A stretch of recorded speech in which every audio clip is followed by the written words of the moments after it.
Hello and welcome to part 2 of our series on the mechanism of action of antimicrobial agents. In part 1, we learned how and which antibiotics inhibit bacterial cell wall synthesis.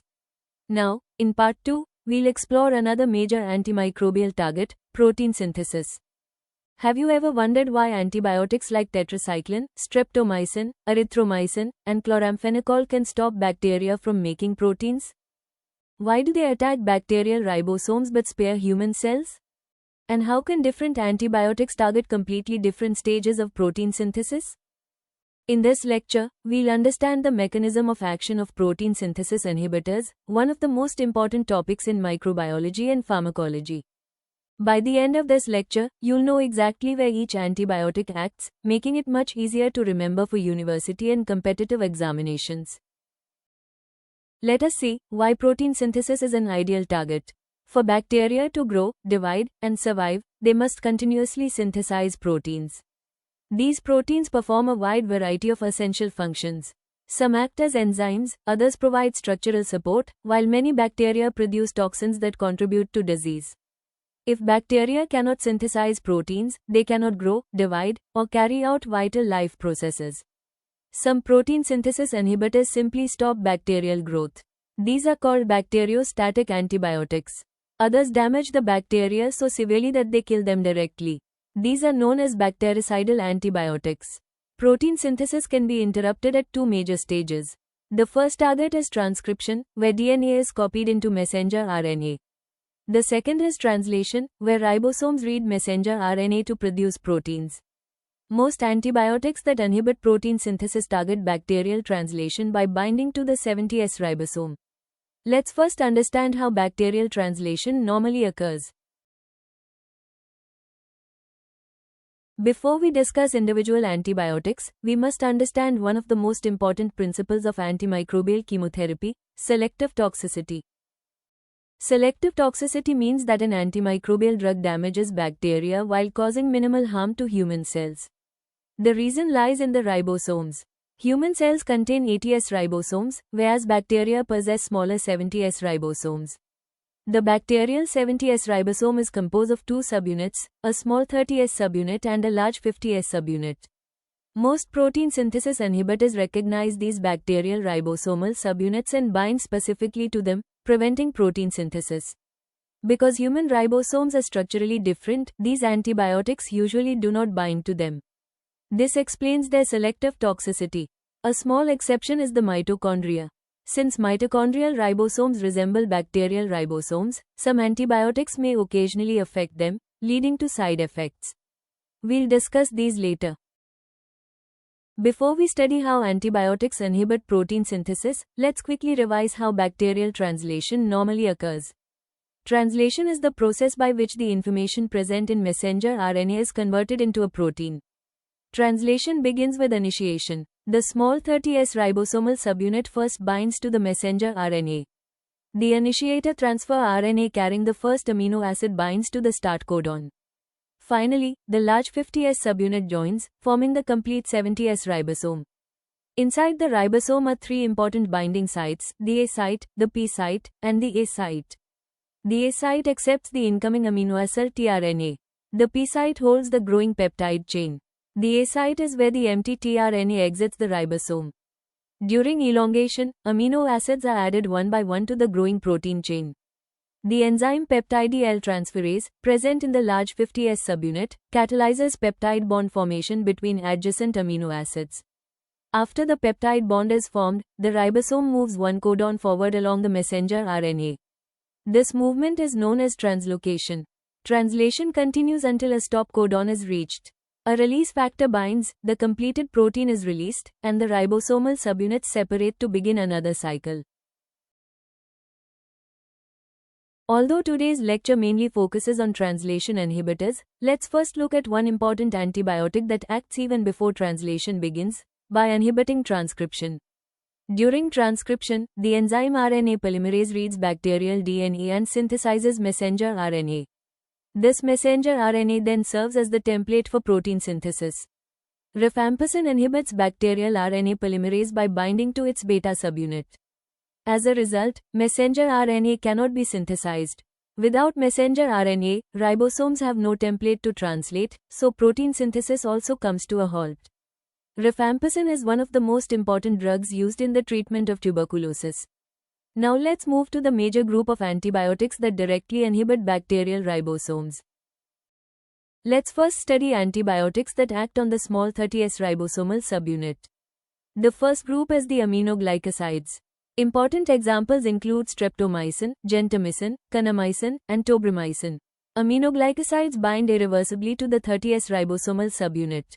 This prevents proper formation of the initiation complex. Even when translation proceeds, aminoglycosides cause misreading of messenger RNA. As a result, abnormal proteins are synthesized. Many of these defective proteins become incorporated into the bacterial cell membrane. Unlike many other protein synthesis inhibitors, aminoglycosides kill bacteria. The abnormal proteins damage the bacterial membrane, causing irreversible injury and ultimately bacterial death. Let's summarize the mechanism. Aminoglycosides are particularly effective against many serious gram-negative bacterial infections. Although highly effective, aminoglycosides have important adverse effects. The two most important are nephrotoxicity and ototoxicity. Remember this simple rule for exams. Aminoglycosides bind the 30S ribosome, cause misreading of mRNA, produce abnormal proteins, and are bactericidal. Now let's move to antibiotics that target the large 50S ribosomal subunit. Unlike the 30S inhibitors, these drugs interfere with different stages of protein synthesis such as peptide bond formation, translocation, and initiation. The first antibiotic is chloramphenicol. It binds to the 50S ribosomal subunit and inhibits peptide L transferase. Without peptide bond formation, the growing protein chain cannot elongate. Two important adverse effects associated with chloramphenicol are gray baby syndrome and aplastic anemia. The second class of antibiotics which inhibit the 50S subunit are macrolides. The macrolides include erythromycin, azithromycin, and clarithromycin. Macrolides bind to the 50S ribosomal subunit and prevent translocation. Macrolides are commonly used as alternatives in patients allergic to penicillin. The next antibiotic is linezolid. It prevents formation of the initiation complex by binding to the 50S ribosomal subunit. It is particularly useful against multidrug-resistant gram-positive bacteria such as MRSA and VRE. The next antibiotic is mupirocin. Mupirocin has a unique mechanism. It inhibits isoleucine tRNA synthetase. Without isoleucine-loaded tRNA, protein synthesis cannot proceed. Mupirocin is mainly used as a topical antibiotic. The next antibiotic is fusidic acid. It blocks translocation by interfering with elongation factor G. It is commonly combined with other antibiotics to reduce resistance. Yet another class of antibiotics is streptogramins, which consist of two components that act synergistically. Group A blocks tRNA binding, while Group B inhibits translocation. Together, they effectively inhibit bacterial protein synthesis. Let's summarize the major targets on the 50S ribosome. Chloramphenicol inhibits peptidal transferase and macrolides inhibits translocation. Further, linezolid inhibits initiation complex whereas fusidic acid inhibits EFG. Streptogramins inhibit tRNA binding or translocation. Let's quickly revise the key concepts from today's lecture. Protein synthesis inhibitors work because of selective toxicity. Human cells possess 80S ribosomes, whereas bacteria contain 70S ribosomes. The bacterial 70S ribosome consists of a small 30S subunit and a large 50S subunit. Protein synthesis begins only after transcription. Rifampicin inhibits bacterial RNA polymerase, preventing messenger RNA synthesis.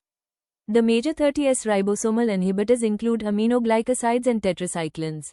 The major 50S inhibitors include chloramphenicol, macrolides, linezolid, streptogramins, and fusidic acid.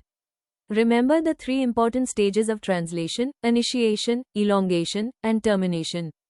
Many antibiotics interrupt one of these critical steps, ultimately preventing bacterial protein synthesis. Understanding where each antibiotic acts is far more valuable than memorizing the names. Once you understand the mechanism, the drugs become much easier to remember.